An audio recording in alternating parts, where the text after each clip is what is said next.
Hello friends, आज मैं आपको किलिंग मी सॉफ्टली ये 2002 की thriller mystery Hollywood movie explain करने वाला हूँ। यह मूवी स्टार्टिंग में एक ट्विस्टेड लव स्टोरी लगती है, पर उसके बाद एक बहुत ही अच्छी थ्रिलर बन जाती है। तो चलिए इसे एक्सप्लेन करना स्टार्ट करते हैं। वीडियो स्टार्ट करने से पहले आप सबसे मैं रिक्वेस्ट करना चाहता हूँ कि अगर आपको ये वीडियो अच्छा लगता है तो प्लीज इस वीडियो को लाइक कर दीजिए। तो चलिए वीडियो शुरू करते हैं। मूवी स्टार्ट होती है और हमें दिखता है कि माउंटेन पर कुछ लोग हाइक कर रहे होते हैं। यही हाइकिंग करते हुए एक्सीडेंट हो जाता है और सब लोग मर जाते हैं। इसके बाद हमारी मेन कैरेक्टर जिसका नाम होता है एलिस, ये हमें दिखती है। ये जो अब मूवी है इसकी स्टोरी एलिस हमें बता रही है। एलिस का घर दिखाया जाता है और एलिस हमसे कहती है उसके ज्यादा कुछ फ्रेंड्स नहीं है, उसके फैमिली के साथ भी रिलेशनशिप उतने अच्छे नहीं है। एलिस उसके बॉयफ्रेंड के साथ लंदन में रहती है। ये 1.5 ईयर से लंदन में रह रही है। फर्स्ट 6 मंथ्स में इसे बहुत ही लोनली महसूस हो रहा था, तभी इसका बॉयफ्रेंड बन गया। अब एलिस उसके बॉयफ्रेंड के साथ ही रहती है।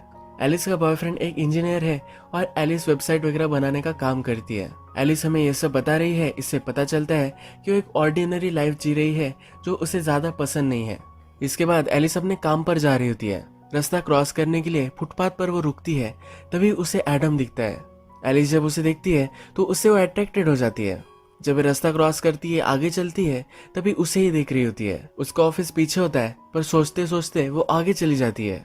ऑफिस के बाहर रुकती है और एडम कहाँ काम करता है ये वो देख लेती है। आज दिन भर वो एडम के बारे में सोचती रहती है। एलिस का जब लंच ब्रेक हो जाता है तो एडम को जिस बुक स्टोर में जाते हुए उसने देखा था वही वो पहुंच जाती है। वो एडम को चुपके से देखती है, पर एडम उसे स्पॉट कर लेता है। वो फिर से बाहर निकलती है तो एडम वही खड़ा होता है। अब एलिस हमसे कहती है कि एडम ने मेरे लिए एक टैक्सी मंगवाई, यानी कि ये दोनों एडम के घर जाने वाले हैं। ये जो स्टोरी है ये एलिस बता रही है। अगर आपको लगा कि ये कुछ इलॉजिकल है, पर उसके माइंड में इसी तरीके से स्टोरी बनी है, तो यही वो बता रही है। एडम और एलिस एक दूसरे से अट्रैक्टेड है तो डायरेक्टली एडम के घर पर आ जाते हैं, एक दूसरे के साथ इंटीमेट हो जाते हैं। जब एलिस यहाँ से जा रही होती है तो एडम उससे कहता है कि कल भी तुम आना। एलिस कहती कि मैं काम करने वाली हूँ। एडम कहता है तो आज रात आ जाना। एलिस कुछ भी बोलती नहीं। एडम कहता है कि जब भी तुम्हें लगे तब तुम आ जाना, मैं यही रुकूंगा। एलिस ने अपने बॉयफ्रेंड पर चीट किया है तो उसे बहुत ही गिल्टी महसूस होता है। उसका जो रूटीन चल रहा था उसे वो कंटिन्यू करना चाहती है। वो एडम को भुलाने की कोशिश करती है, पर बुक स्टैंड के यहाँ एडम की फोटो वो देखती है। एडम पर एक बुक लिखी गई होती है। एडम एक्चुअल में बहुत ही बड़ा हाइकर है। हाइकिंग करते वक्त एक एक्सीडेंट हुआ था जिसमें बहुत सारे लोगों की जान उसने बचाई थी। एलिस को एडम से मिलना होता है। वो अपने आप को रोक रही थी, पर वो रोक नहीं पा रही। वो डायरेक्टली एडम के पास आ जाती है और ये दोनों फिर से इंटीमेट हो जाते हैं। एलिस फिर एडम से कहती है कि मैंने तुम्हारी बुक पढ़ी। एडम कहता है कि वो मेरी बुक नहीं है, वो मुझ पर बेस्ड है। एडम फिर उस एक्सीडेंट के बारे में कहता है। एडम ने एक्सीडेंट में लोगों को बचाया था, पर उसमें ही और भी लोग थे जो मर गए थे। एडम फिर इनके बारे में कहने लग जाता है। कहता है कि ये बहुत ही अनफॉर्चुनेट एक्सीडेंट था, ये होना नहीं चाहिए था। एडम की एक गर्लफ्रेंड थी जो भी इस एक्सीडेंट में थी, उसे उसके लिए बहुत ही बुरा लगता है। ये कहता है कि क्या तुम्हें पता है कि 20,000 फीट की ऊंचाई में कैसा महसूस होता है। एडम फिर फिश पॉट के पास जाता है। फिश को पॉट से बाहर निकालता है तो फिश फड़फड़ाने लगता है। एडम कहता है कि इसी तरीके से हमें भी महसूस हो रहा था। इस हादसे को अब 2 साल हो चुके हैं। अब एलिस एडम से कहती है कि मैं किसी के साथ हूँ। एडम कहता है कि पर तुम अब यहाँ हो। अपने काम से घर जाते वक्त एलिस को अपने बॉयफ्रेंड का कॉल आता है। यहाँ पर उसे आई लव यू कहता है तो एलिस भी कह देती है। एलिस को बहुत ही गिल्टी महसूस होता है तो वो रात में अपने बॉयफ्रेंड के साथ ब्रेकअप कर लेती है। उसके बॉयफ्रेंड को कुछ समझ में नहीं आता। उससे पूछता है कि ऐसा क्यों कर रही हो। एलिस कहती है कि मैं किसी और से मिली हूँ। उसका बॉयफ्रेंड पूछता है कि हम एक साथ रहते हैं और फिर भी तुम किसी और से मिल रही थी।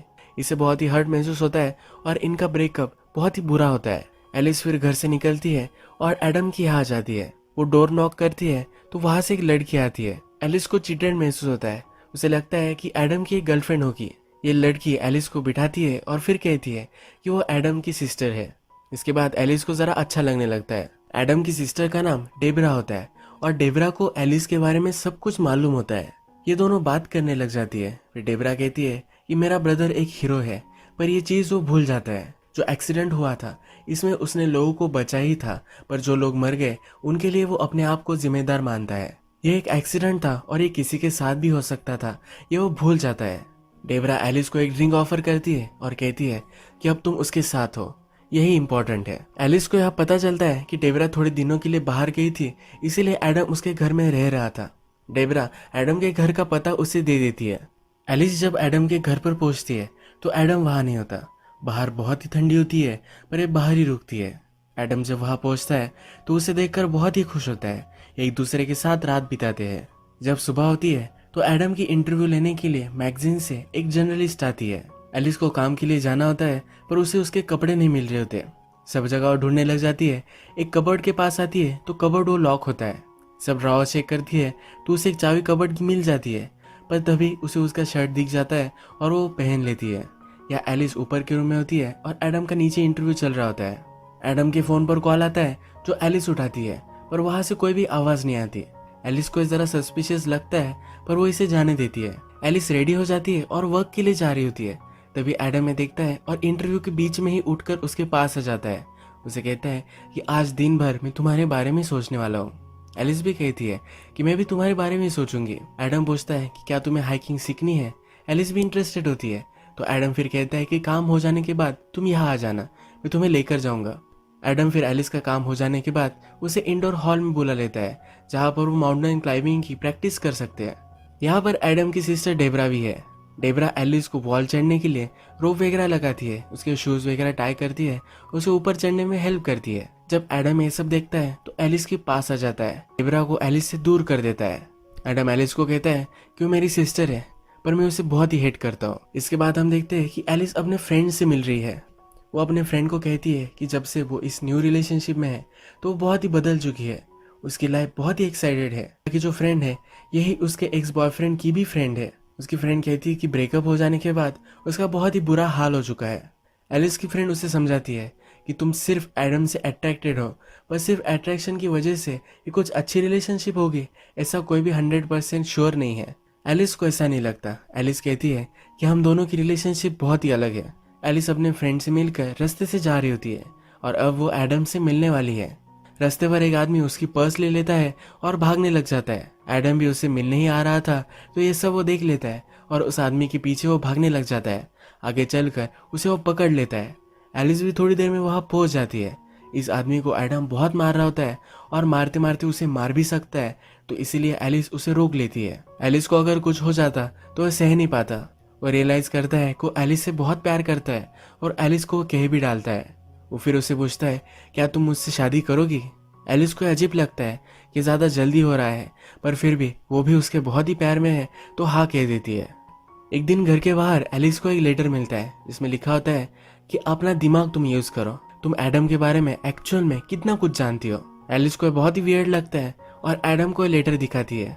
एलिस एडम को यह भी कहती है कि एक फोन कॉल आया था जिसमें कोई भी बात नहीं कर रहा था। एडम कहता है कि इस पर ज्यादा तुम ध्यान मत दो, अगर फिर से तुम्हारे साथ ही हुआ तो मुझे बताना। एडम और एलिस शादी करने वाले होते हैं।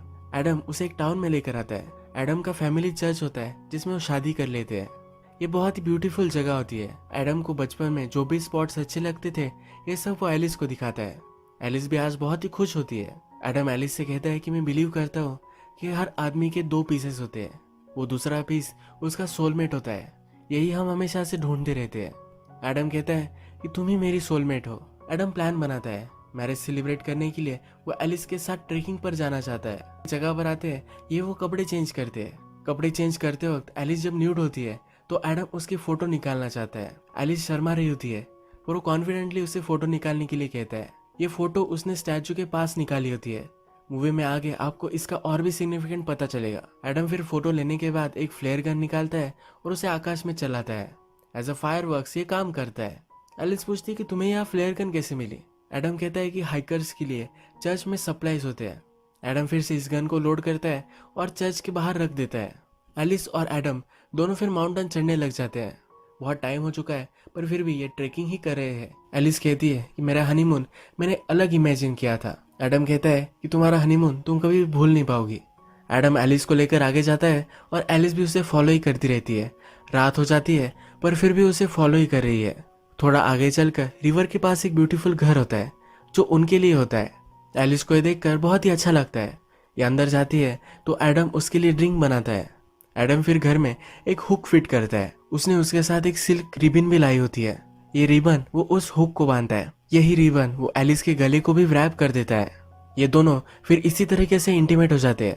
एलिस कहती है कि उस दिन मैंने सब कंट्रोल छोड़ दिया, मेरी सांस पर भी एडम का ही कंट्रोल था और उसे ये बहुत ही अच्छा लगा था। अब थोड़े दिन गुजर जाते हैं और एक दिन घर के बाहर एलिस को एक लेटर मिलता है। इस लेटर में लिखा होता है कि एडम से शादी करना ये एक मिस्टेक थी। एलिस को लगता है कि उसका एक्स बॉयफ्रेंड ये सब कर रहा होगा, इसलिए उसे वो कॉल लगाती है। ये कॉल उसकी फ्रेंड ही उठाती है। एलिस की फ्रेंड और उसका एक्स बॉयफ्रेंड ये दोनों अब रिलेशनशिप में है। एलिस इस लेटर पर ज्यादा ध्यान नहीं देती। एक दिन एडम एलिस को एक पार्टी पर लेकर जाता है। ये सब उसके माउंटेन चढ़ने वाले सब फ्रेंड्स की पार्टी होती है। इस पार्टी में एडम को सब घेर लेते हैं और एलिस से वो बात नहीं कर पाता। उसे बहुत ही अकेला महसूस होता है। यहाँ पर डेबरा भी होती है तो एलिस के पास आ जाती है। एलिस को जरा अपसेट देखकर पूछती है कि हुआ क्या है। एलिस कहती है कि मेरा जरा सर दुख रहा है। डेबरा एलिस का हाथ लेती है और उसे एक्यूप्रेशर करने लग जाती है। थोड़ी देर में एलिस को अच्छा लगने लग जाता है। डेबरा ने एलिस के लिए एक नेकलेस लाया हुआ होता है जो एलिस को देती है। एलिस को भी नेकलेस बहुत ही अच्छा लगता है। एलिस जब थोड़ी देर में फिर से पार्टी में घुल मिल जाती है तो एडम के फ्रेंड भी एलिस की और एडम की शादी हो गई है इस वजह से सेलिब्रेट करने लग जाते हैं। इस रात के बाद फिर से एलिस का रूटीन जैसे चल रहा था वैसा चलने लग जाता है। एक दिन जब वो जॉब पर होती है तो उसे रिपोर्टर का कॉल आता है। ये रिपोर्टर कहती है कि जब मैंने एडम पर स्टोरी पब्लिश की तो एक लड़की का मुझे कॉल आया। वो क्लेम कर रही थी कि एडम ने उसका रेप किया है। उस लड़की ने क्या कहा था और उस लड़की का एड्रेस सब एलिस उसे फैक्स करने के लिए कहती है। एलिस फिर इसे इन्वेस्टिगेट करने के लिए उस लड़की के पास आ जाती है। एलिस ढूंढ लेती है कि वो रिपोर्टर है जिसने एडम की इंटरव्यू ली थी। ये लड़की फिर सब कुछ बताने लग जाती है। ये लड़की कहती है कि हम एक पार्टी में थे, उसके बाद हम बाहर गए। एडम मेरे साथ इंटीमेट होना चाहता था पर मैंने उसे मना कर दिया था, पर फिर भी उसने मेरा कुछ माना नहीं। ये लड़की कहती है कि उसने मेरा रेप किया पर उसे इसके लिए कुछ भी बुरा नहीं लग रहा था, वो एक मॉन्स्टर है। इसके बाद एलिस वहां से चली जाती है और एक्चुअल रिपोर्टर के पास मिलने के लिए आती है। ये रिपोर्टर को सब कुछ बताती है। रिपोर्टर कहती है कि ऐसा कुछ भी मत करो, तुम्हें क्यूरियोसिटी थी ये ठीक है, पर इसी क्यूरियोसिटी के चक्कर में लोग हर्ट हो जाते हैं। रिपोर्टर ने एलिस और एडम की जोड़ी देखी है, उसे मालूम है कि एक दूसरे से बहुत प्यार करते हैं। रिपोर्टर फिर कहती है कि इन सब चीजों को तुम जाने दो, इस पर तुम बिलीव नहीं कर सकती। जिस कैफे में एलिस इस रिपोर्टर से मिलती है, इस कैफे में हमें दिखता है कि इन दोनों पर कोई नजर रख रहा है। एलिस रात में इन्हीं सब चीजों के बारे में सोचती रहती है। एलिस रियलाइज करती है कि एडम के साथ उसने शादी तो कर ली है पर एडम के बारे में उसे ज्यादा कुछ चीजें पता नहीं है। हम लोगों के साथ रहते हैं तो उनकी स्टोरीज हमें मालूम है, उस तरह की स्टोरी उसे कुछ भी मालूम नहीं है। एलिस को फिर रियलाइज होता है कि ऊपर एक कबर्ड है जो लॉक्ड है। वो फिर ऊपर जाती है, चाबी लेती है और उसे अनलॉक करती है। अनलॉक करने के बाद उसे बहुत सारे लेटर्स मिलते हैं। ये सब लेटर्स लड़कियों के होते हैं। एक लड़की ने इस लेटर में कहा होता है कि वो अब एडम के साथ नहीं रह सकती। एडम जो भी सब चीजें करता है वो बहुत ही एक्सट्रीम है और वो उसके साथ ये सब नहीं कर सकती। ये लेटर वो पढ़ते पढ़ते ही एडम वहां आ जाता है। ये जल्दी से इस कबोर्ड को बंद कर देती है। ये जल्दी जल्दी में ही एडम के पास आती है और कहती है कि उसने उसे बहुत मिस किया। एडम पहचान जाता है कि कुछ ना कुछ तो गड़बड़ है। जब वे नेक्स्ट दिन ब्रेकफास्ट कर रहे होते हैं तो एडम पूछता है कि मैंने तुम्हें कल कॉल किया था पर तुम अपने ऑफिस में नहीं थी। एलिस कहती है कि मैं क्लाइंट के साथ एक मीटिंग में थी। एडम उसे बहुत इंटरोगेट करता है। एलिस इस पर चिढ़ जाती है तो एडम कहता है कि तुम कहाँ काम करती हो, दिन में क्या करती हो, ये मुझे पिक्चर करना सही लगता है। डेबरा ने एलिस को जो नेकलेस दिया था उसके बारे में उसे पूछता है। एलिस इसके बारे में भी उसे बता देती है। एडम का फिर फ्रेंड वहां आता है। एडम की और एक इंटरव्यू है तो वहां से चला जाता है। एडम वहां से जाने के बाद एलिस को फिर से एक लेटर मिलता है। इस लेटर में लिखा होता है कि तुम उसके साथ कितने दूर तक जा सकती हो। अब हम देखते हैं कि एलिस को जो लेटर मिला था जिसमें लड़की एडम से कह रही थी कि उससे ब्रेकअप करना चाहती है, उस लड़की का एड्रेस वहां होता है तो वहां पहुंच जाती है। यहाँ पर उस लड़की की मदर होती है। ये मदर कहती है कि 8 महीने हो चुके, उसकी बेटी घर पर ही नहीं आई, 8 महीनों से गायब है। तो एलिस बहुत ही सस्पिशियस हो जाती है। एक्चुअल में जो लड़की थी उसकी शादी हो गई थी पर वो एडम के साथ ट्रैकिंग करती थी, इसी वजह से उसके साथ वो ब्रेकअप करना चाहती थी। इस लड़की की मदर इस लड़की के फोटो एलिस को दिखाती है। एडम ने एलिस का जिस तरह से फोटो निकाला था स्टैचू के सामने, उसी तरीके से इसी लड़की का भी फोटो वहां होता है। एलिस फिर समझ जाती है कि एडम इस लड़की के साथ बहुत ही ज्यादा इन्वॉल्व था और एडम इस लड़की का गायब होने के लिए रिस्पॉन्सिबल हो सकता है। लड़की की मदर कहती है कि एडम भी उससे मिलने के लिए आज आने वाला है। एलिस डर जाती है क्योंकि एडम उसे स्पॉट कर सकता है। जल्दी से वहां से भाग जाती है। रात में एडम जब घर पर आता है तो एलिस से पूछता है कि मुझे पता है कि तुम कुछ ना कुछ तो छुपा रही हो। एडम एलिस को पकड़ता है और टेबल से उसे बांध देता है। एलिस एडम से कहती है कि मुझे सब कुछ लेटर्स मिल चुके थे। एडम बहुत ही चिढ़ जाता है। वो कहता है कि तुम मुझ पर ट्रस्ट क्यों नहीं करती। वो सब एडम का पास था, उसे भुलाना चाहता है।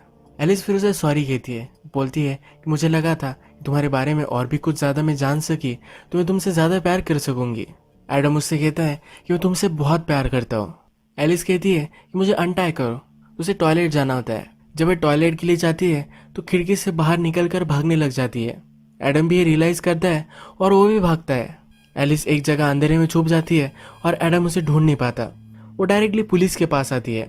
उसे जो लगता है कि एडम ने एक लड़की को मार डाला है, यह सब चीज़ें वो पुलिस को बता देती है। जो भी सब मूवी में अब तक हुआ था ये सब पुलिस को बता रही थी। एडम एलिस के लिए चिंतित हो जाता है और वो भी पुलिस स्टेशन आ जाता है। वो पुलिस को कह रहा होता है कि वो एलिस के लिए बहुत ही वरीड है, इसलिए वो उसे ढूंढने के लिए आया हुआ है। पुलिस एलिस को कहते हैं कि तुम जो सब कह रही हो ये सब ठीक है, पर उसके खिलाफ हमारे पास कुछ भी सबूत नहीं है, हम उसे अरेस्ट नहीं कर सकते। एडम फिर जब पुलिस स्टेशन से चला जाता है तब एलिस वहां से निकलती है। वो डायरेक्टली डेबरा के पास आती है। वो कहती है कि मुझे लगता है कि एडम ने खून किए हैं। एलिस डेबरा से कहती है कि जो एक्सीडेंट हुआ था, कि तुम्हें लगता है कि वो जानबूझकर उसने ही किया था। एलिस को लग रहा होता है कि वो अपनी गर्लफ्रेंड से भी तंग आ गया था, इसी वजह से उसने अपनी गर्लफ्रेंड को भी मार डाला। डेबरा कहती है कि मुझे भी उस पर शक है। ट्रेकिंग करते वक्त जो हुक उन्होंने यूज किया था ये बहुत ही स्ट्रांग था, ये कभी भी टूट नहीं सकता था। एलिस कहती है कि हमें उस मिसिंग लड़की की बॉडी ढूंढनी चाहिए। एलिस को लगता है कि जहां पर उसकी फोटो एडम ने ली थी वहीं पर ये लड़की गड़ी होगी। एलिस और डेबरा दोनों फिर उस जगह पर जाने के लिए निकल पड़ते हैं। जब वे कार में होते हैं तो डेबरा कहती कि जो लेटर तुम्हें आ रहे थे वो मैं ही सेंड कर रही थी। मुझे पता था कि मेरा ब्रदर एक अच्छा आदमी नहीं है, वो कुछ ना कुछ तो गलत कर रहा है, ये मुझे मालूम था, इसलिए तुम्हें वार्न करने के लिए ये सब लेटर में तुम्हें भेजती थी। एलिस को ढूंढते ढूंढते एडम भी डेबरा के घर पर पहुंच जाता है। वो अंदर आ जाता है और अंदर उसे उस लड़की की फोटो मिल जाती है। उसे पता चल जाता है कि कहाँ गए होंगे। अब एलिस और डेबरा जगह पर पहुंचकर डिग करने लग जाते हैं। एलिस को थोड़ी देर बाद बॉडी मिल जाती है। अब वो बहुत ही डर जाती है। उसने प्रूव कर डाला है कि एडम ने यह सब किया होगा। और भी डिग करती है तो उसे एक नेकलेस मिलता है। ये वही सेम नेकलेस है जो डेबरा ने एलिस को दिया था। डेबरा फिर कहती है कि ये सही है, मैंने ही उस लड़की को मारा था। एडम का जो एक्सीडेंट था ये डेबरा ने ही करवाया था। एलिस को धक्का लगता है। वो पूछती है तुम ये सब कर क्यों रही थी। डेबरा कहती है कि सिल्क के साथ इस घर में तुम जो सब कर रहे थे तो तुम्हें क्या लगता है कि एडम को ये किसने सिखाया होगा। यानी कि डेबरा बचपन से पागल थी और एडम के साथ इंटीमेट हुआ करती थी। डेबरा फिर ये कहकर शवल निकालती है और एलिस को मारने लग जाती है। एडम भी वहां पहुंच जाता है। एडम डेबरा को मारकर घायल कर देता है। एलिस वहां से भाग गई होती है। थोड़ी देर में एलिस वहां आती है। एडम के पीछे से डेबरा फिर से उसे मारने के लिए आ रही होती है, पर इस बार एलिस के पास जो फ्लेयर गन चर्च में रखते थे वो है। इस फ्लेयर गन से वो डेबरा को मार डालती है। एडम कहता है कि मुझे लगा था कि अगर तुम मुझ पर ट्रस्ट कर पाओगी तो मुझे कुछ भी तुम्हें बताने की जरूरत नहीं पड़ेगी। इसके बाद पुलिस को बुलवाया जाता है। यह सब केस वगैरह क्लोज हो जाती है। एडम अपनी जिंदगी में हर चीज एक्सट्रीम करता है, पर इस एक्सट्रीम जिंदगी एलिस नहीं जी सकती। उसे जरा स्टेबल लाइफ जीनी है, इसी वजह से अब वो एडम के साथ नहीं रहना चाहती। वो उसके साथ ब्रेकअप कर लेती है। वो हमसे कहती है कि वो अभी भी एडम को याद करती है। वो 2 साल बाद फिर एडम से मिली थी, पर इस बार उसने उससे कुछ भी बात नहीं की थी। उसे पता है कि एडम के साथ उसकी रिलेशनशिप गलत है। यही मूवी एंड हो जाती है। अगर हम मूवी में एलिस के बारे में बात करें तो उसने अपने बॉयफ्रेंड पर चीट किया। एडम को जानती भी नहीं थी, फिर भी उसने उसके साथ शादी कर ली। जब उसे ये रियलाइज हुआ तो सब चीजें बाहर आने लग गई। एडम के बारे में उसे सब कुछ चीजें पता चली और उसके बाद वो उसके साथ रह नहीं पाई। मूवी में एडम वायलेंट ही हमें दिखाया गया है। उसने किसी का मर्डर नहीं किया है, पर एक लड़की ने कहा था कि उसने रेप किया है। ये भी सच हो सकता है। एलिस को एडम के साथ रहना डेंजरस ही था, तो यह सही डिसीजन था। अगर आपको ये वीडियो अच्छा लगता है तो प्लीज़ इस वीडियो को लाइक कर दीजिएगा। मैं बहुत सारी इस तरह की मूवीज़ लेकर आता रहता हूँ, तो प्लीज़ चैनल को सब्सक्राइब कर दीजिए और बेल नोटिफिकेशन आइकॉन दबाना भी मत भूलिए। हम फिर से मिलेंगे और एक नई मूवी के साथ। तब तक के लिए थैंक यू और आप अपने आप का ख्याल रखिए।